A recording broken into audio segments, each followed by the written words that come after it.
Hello नमस्कार, मी वैष्णवी. स्वागत आहे तुम्हा सर्वांचं मराठी फूड्समध्ये.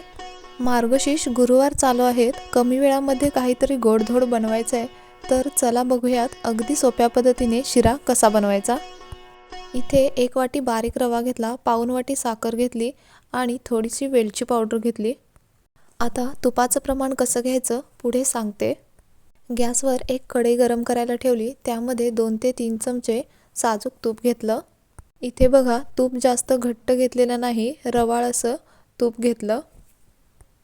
आता इथे तूप जास्त कडकडीत गरम करून घेण्याची गरज नाही, पण तुम्ही तेल घेतलं असेल तर तेल कडकडीत गरम करून घ्यायचं आणि मग त्यामध्ये रवा घालायचा.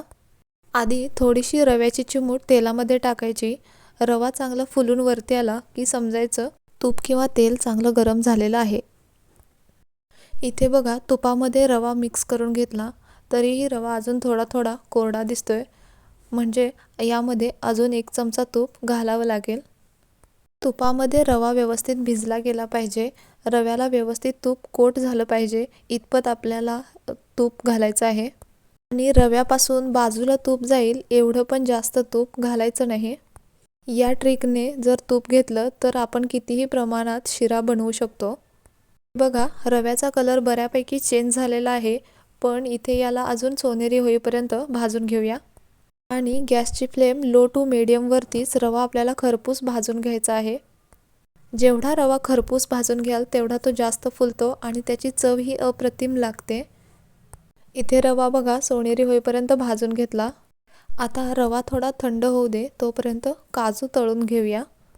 एका कडल्यामध्ये काजू सोनेरी होईपर्यंत तळून घेतले. आता कढई परत गॅसवर ठेवली.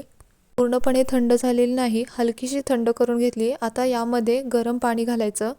रवा व्यवस्थित बुडला जाईल इतपत आपल्याला यामध्ये पाणी घालायचं आहे. इथे पाण्याऐवजी गरम दूध घातलं तरी चालेल.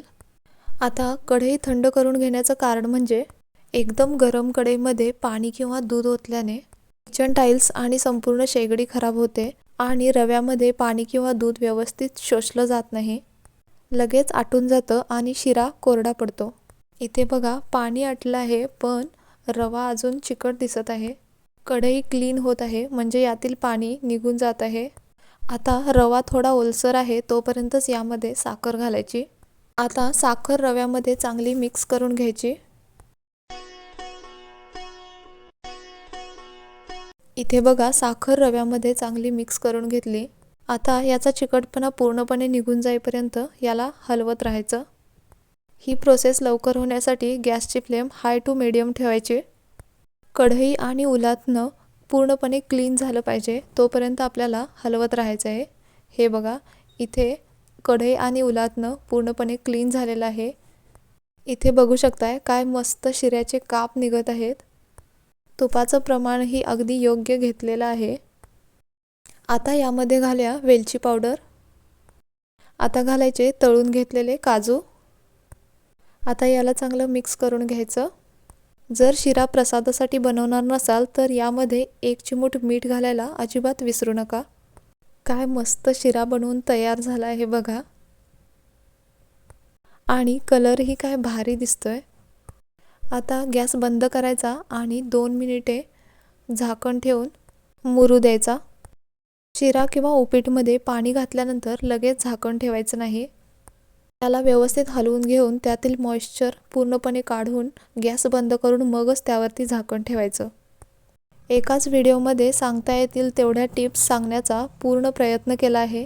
या पद्धतीने एकदा शिरा नक्की ट्राय करून बघा आणि रेसिपी कशी वाटली कमेंटमध्ये कळवायला अजिबात विसरू नका. रेसिपी आवडल्यास एक लाईक आणि सबस्क्राईब नक्की करा. पुन्हा भेटूयात अशाच एका नवीन रेसिपीसोबत. तोपर्यंत धन्यवाद.